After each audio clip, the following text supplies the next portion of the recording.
G'day guys, I'm Totally Zoo and welcome back to Wirradale Zoo. So today we are picking up from where we left off last time with the panda area, and the first thing that we're doing here is just building a nice little souvenir stand to sit in that area.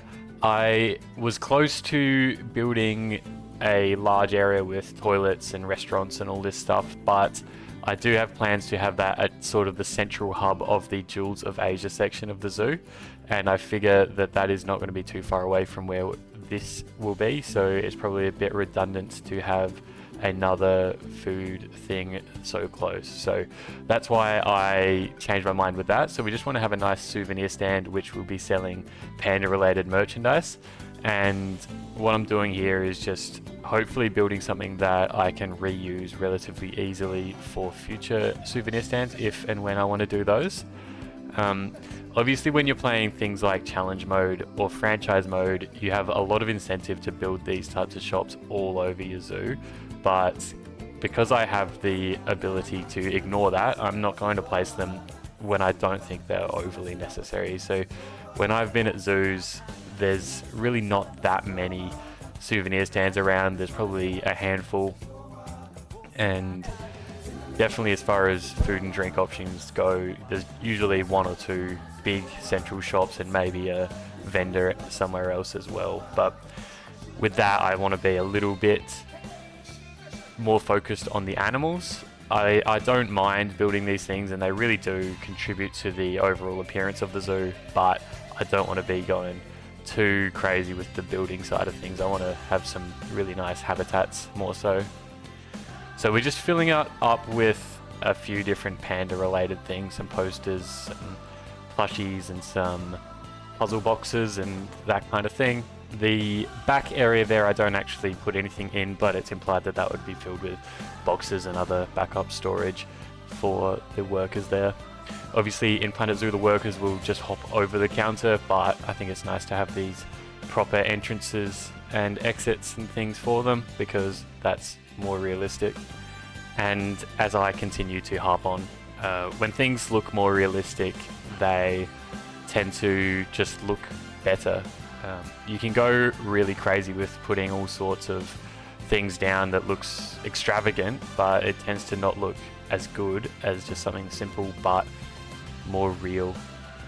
Now, something I've done in this episode is I've been a little bit more ruthless in terms of cutting clips. I've only tried to cut clips that were a little bit uninteresting or repetitive and things that I've already done in the past. But if you do feel like you would like to see those, do let me know. I'm still playing around with the exact balance of these things, so I'm definitely keen to hear the feedback on that. As you can see, we call it Pandemonium Souvenirs. Very punny type of name that I feel like you would see at a zoo souvenir shop, so it felt pretty appropriate for that.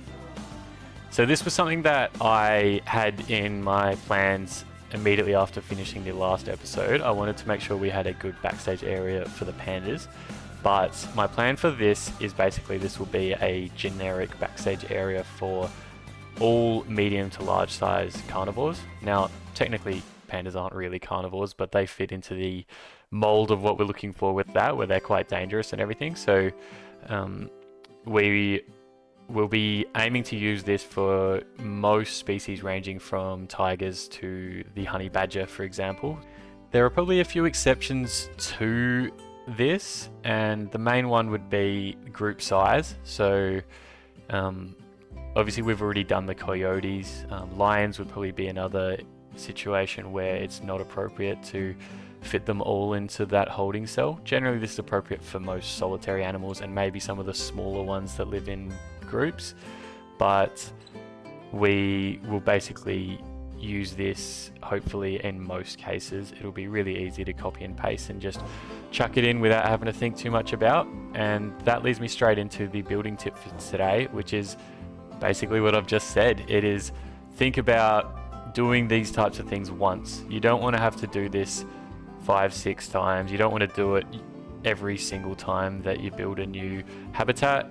This is the type of thing, these behind the scenes things that I think it's really nice to have, but they don't necessarily need to all be bespoke to the species that you're building for, and they don't all need to look fantastic, given that you're going to be rarely seeing these backstage areas. Now, this also applies, as we just previously talked about, to the souvenir stands or to toilets, or if you're playing in challenge mode, maybe you have a nice little cover that you put on your donation bins and that type of thing. So it applies to a lot. Generally, it's a good idea to invest the time into making one look quite good and then use it repeatedly. Now, as you can see, we added some kind of portcullis type contraption there that would basically allow for the pandas to enter that area with the bedding, and then we could close the portcullis when they're in there, and then the keepers could safely enter the habitat. So that's the logic there. I actually found it quite hard to find any online images of things like this. I ended up finding one. It was a very grainy, terrible photo, but it looked okay, and I based this build off of that. But I'm sure there'd be a number of different ways to arrange something like this.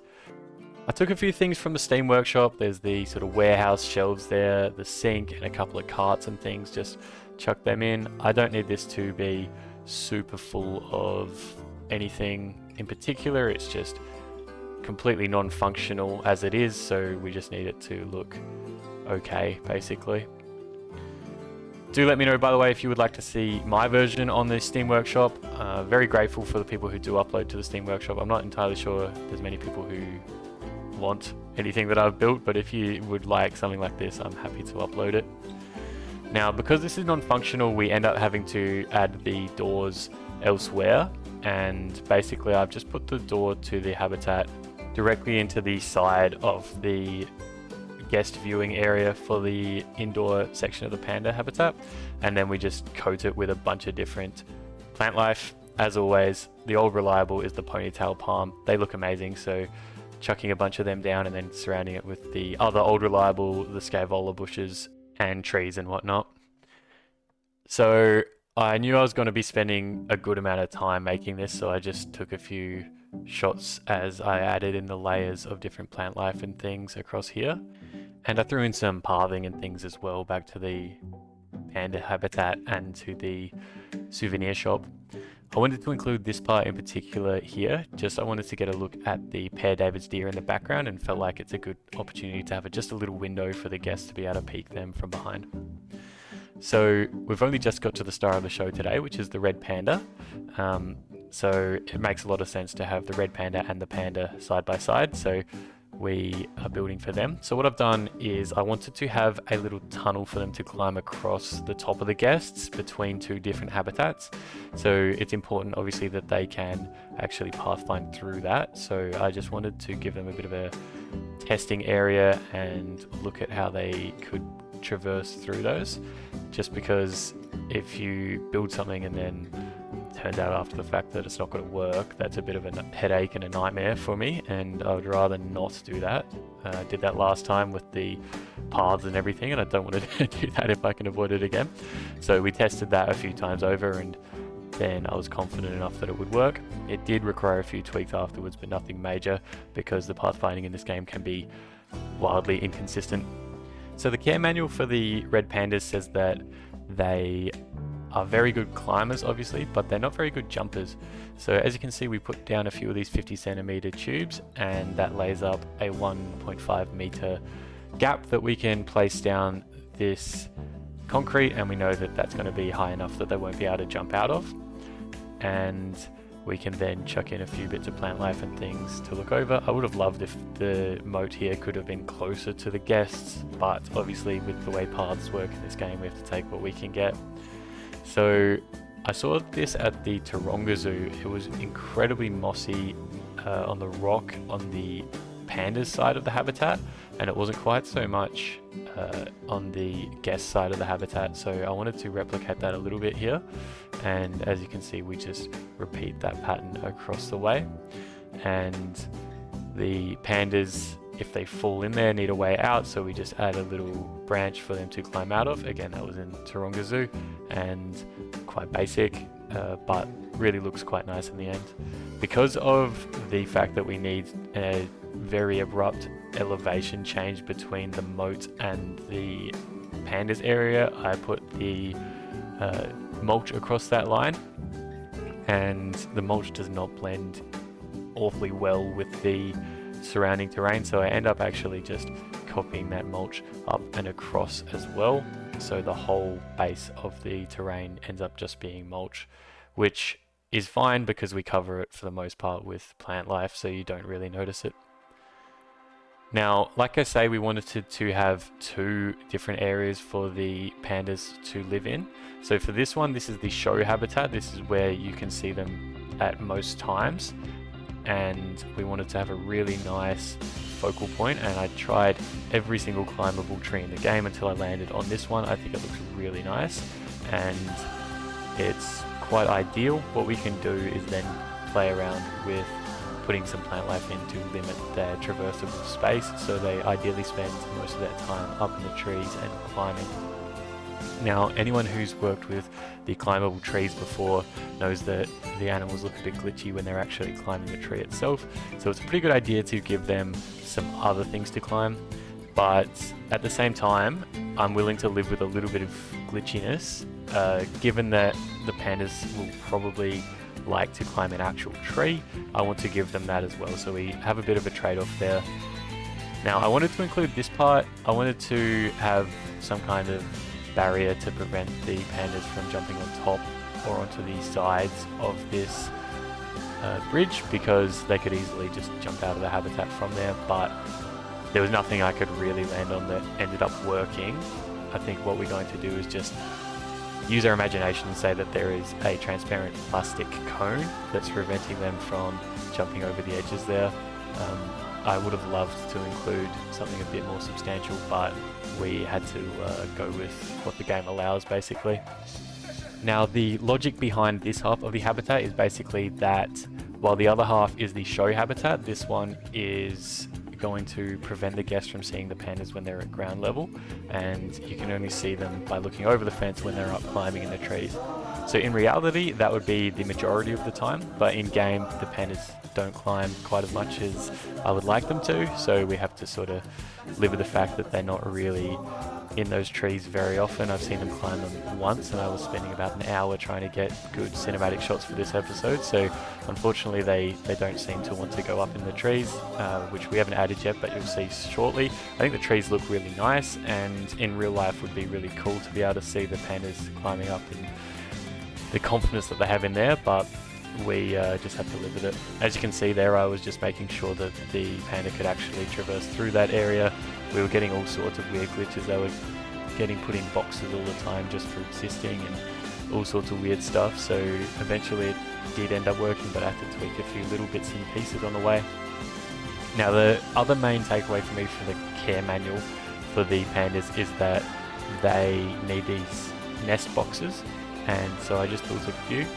I made a mistake by putting it in the show habitat, which is the exact opposite reason that we have a show habitat, and so I end up changing it right as I started making the cinematic shots. I switched it over for one that's just a platform that they can rest on, and the actual nest boxes end up existing, one in the off-show habitat and 2 in the backstage area for them.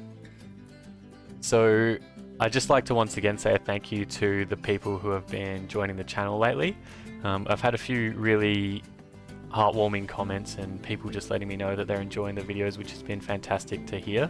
If you do have any suggestions, whether it's for a style of building or a species you'd like to see me build for, please do add a comment. We've been going pretty hard on the Jewels of Asia section lately, but I'm feeling like it's time to maybe go to a different section, maybe even start a brand new section soon. So if you've got anything you'd like to see, do let me know. I'm very happy to hear suggestions. So as you can see, we chuck in a couple of these trees that end up looking pretty but not doing a whole lot for the actual pandas. They don't seem to want to use it. And a little trick you can use to try to encourage them to climb a little bit more often is by putting the plant life in. One of the best ones you can do is the elephant grass, as I'm putting in here. If you bury it most of the way, it doesn't seem to be too restrictive in terms of the ability to move in reality, but the game basically doesn't let them get anywhere near it, so it makes them more likely to want to climb around and go about. The other trick there is that all of the toy enrichment is on one half and all the food enrichment is on the other, so they're more likely to go back and forth. And that's probably one of my favourite things to see in the game, seeing the animals climb over the head of the guests. It looks incredible. Now, as I add the finishing touches, we're about to jump into the closing cinematics. Once again, a huge thank you to anyone who's watched and anyone who's commented. If you do like these videos, consider subscribing. I'm making this a weekly thing, so happy to have you join in. Either way, thank you for watching and have a good one.